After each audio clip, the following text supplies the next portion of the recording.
Hi everyone, this is Kiki Vlogs, a Filipino actor based here in Kingdom, Saudi Arabia, and welcome back to my channel. Again, gawa natin yung reaction video. He said, she said, Barbie Fortesa and David Licaco. Actually, kahapon pala, nang nag-upload ako ng mga videos, ang dami nagko-comment kung napanood ko na ba yung interview ni David Licaco and ni, what do you call this?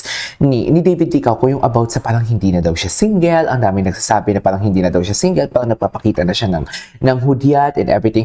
Actually, the said statement is parang open-ended din naman yun eh. Yung tipong we cannot conclude, ganun din naman kasi sa kanila eh. Kumbaga, it's the same with Barbie Fortesa nang sinagot siya na parang the question is just answerable by yes or no. Pero hindi niya masagot-sagot. Pero kasi ang kay David kasi, the question is not answerable by yes or no. Pero kasi may mga sinasabi na siyang plans niya in the future. Pero ako hindi ko mag-gauge kung ano ba to. Ano ba ito? That is his plan. Actually, as a businessman, although may girlfriend ka man or wala, napaproject mo na eh. Kumbaga, as a businessman, parang katulad namin dito sa company. For example, may yung calendar of the year namin, something like that. May tinatawag kami ganyan. Tipol pa lang, may mga plans na kami, nakalatag na kami yung mga budgets namin, nakalatag na for marketing. Ganito yan. Parang nakalatag na as a negosyante. Although hindi pa nangyayari yon, pero nakalatag na yung plano mo. You know what I mean? Parang ganun yun eh. So it's between kung mangyayari man to, mangyayari man to. Kung hindi siya mangyayari. Pero at least nakalatag na. May target ka. May goal ka. So basically si David as a negosyante, parang okay lang. Negosyante, very business ang kanyang sagot doon about sa kanyang future plan. So for me, I don't know kung yun yung basihan ninyo na may girlfriend siya or whatnot. But for me, it's not kasi as nasa corporate world or si David as a business minded, talagang nakaplano talaga yan. Before, nakaplano din siya after 3 years, mag-settle din daw siya and do everything. So parang wala, hindi na din naman nangyari. So sabi ko nga sa inyo, mangyayari yan or hindi. Kasi yan yung plano niya. And anyways, yun lang. Sana madaanan natin mamaya yun sa TikTok compilation natin, no? So without further ado, let's start this reaction video. Kay kay Binibining Anonymous. Tingnan natin. 25 nang mauso ang video message ni BF4D. Okay. Ay, sana all.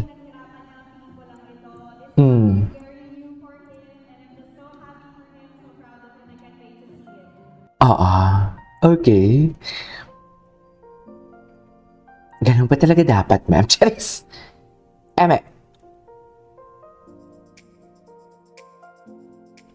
Congratulations, Dave. Wait. Ito talaga yung humanig. Actually, isa to sa mga pinanghahawakan ko whether may source man or wala. Kasi sabi ko nga sa inyo, hindi ko na kailangan ng source. hindi ko kailangan hindi ko kailangan mag-imbestiga or kung ano man. Kasi pinapakita na din naman talaga nila eh. Andyan no, hindi na kailangan ng tanong-tanong. Andyan na, hindi na kailangan ng mga mag-spill dito and everything. Kasi nakikita kung anong nakikita nyo na din. So parang, lahat tayo pare-parehas na. It depends on you how you something like analyze na lang ng kanilang mga body language, kung how they treat each other. Pero for me kasi it's giving. Charis, manhid na lang nga talaga. Sabi ko nga diba ng nakaraan, manhid na lang talaga ang hindi makakaramdam. Charis, eme. Pati yung mga syupatembang, di ba? Binigla tayo na parang yung pagkikita nila, parang hindi naman talaga. David, sa iyong single na I Think I Love You. Tsaka bakit ngayon lang to nauso? Charis, ang mga video greetings nila. Dati wala naman to. Charis. For an artist. Kasi nga may magsiselos. Ano yan, album, gano'n. Di ba? And I'm always here for you to support you. Ayun, ingat ka palagi. Congratulations. Sigurado naman ako nag-enjoy ka. Oh. Celebrate ng birthday mo and deserve mo yan dahil napaka-hardworking mo. And Ay, taray. Ito talaga siya, oh. Ito talaga siya, mami. Ang atake. kahit na sobrang busy mo sa mga business mo, you still make time para makapag-basketball, diba? Something that you really Kapag basketball. really proud of you and actually sa totoo lang nakita tayo mamaya. So, Ay. Ba't parang kinilig? Wait lang, ngayon ko lang na-realize. Ba't parang kinilig si Barbie nung actually makikita tayo mamaya? Ngayon ko lang na-realize siya, mami, actually. See you later. We're proud. Ay. Hindi, si David kasi napaka-hardworking yung businessman.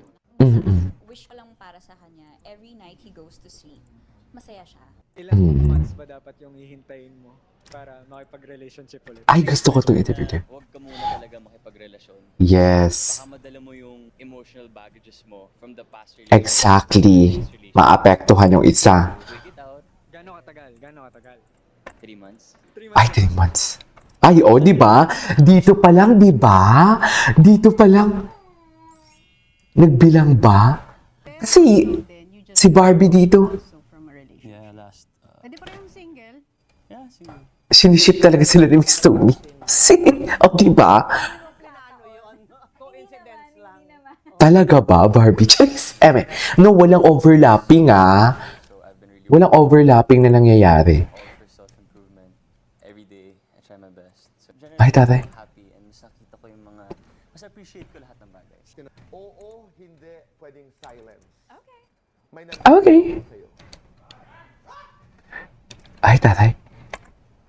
Namahal o may nagmamahal? O hindi depende. Magpaligaw. Single. Kahit na siniship nyo kami, single pa rin siya. Single. So, meron na ba? Hindi ko sure. Sometimes kasi ano ako private. Sometimes. Sometimes we learn. Sometimes we learn. Sometimes we learn. Exactly. I have learned. Mm. To say na meron ako. Ito yung interview. Just don't wanna let people know. People are interested to know about your Oo. about David. I think I love you. Okay, we have a lot We're of good, we're okay. questions, kaya sobrang nagpapasalamat kami dahil hindi pa rin nawawala ang trust sa amin ng brands at ng fans. True. Yan yung sinasabi ko. Sa amin ng mga tao, and so we're grateful for that. Mm. Maybe now I realize it's not about being ready to be in love or to fall in love again. Truths. Really fully loving yourself first. Kasi Exactly! sa tamang Ang talino talaga ni ate. the right Sa true. track, parang Ito yung hindi ko nakita ata na ano. really all about you being ready or not. O tsaka galing ako sa 7 years, hindi naman para mag-talking stage. Na parang, Ay, true. Aya. Sa lalaki, dapat siya ang gagawa ng first move. So, David, parang alam mo na yung Cheers. sinabi. O, di ba? Cheers. Cheers. Alam mo na yun. Okay. Tapos na yun? Oh, siguro 3-4 years. Ready na ba magpakasal?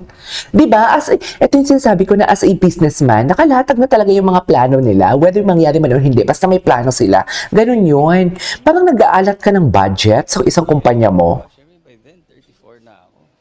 Alangan naman wala pa. Oo, ang daming nagchichika. Ang daming nagchichika dito na parang bakit parang may girlfriend na siya. Actually, the interview is open-ended. Showbiz friends mo, celebrity showbiz friends mo, sino yung gusto mong makatikim ng taho at gusto mong bigyan ng flavor? At ano ang flavor yun? Ay, sino? Yun, si Dustin. Si Dustin. At si Barbie. Ay! Uy, hindi ko to nakita. Si Barbie.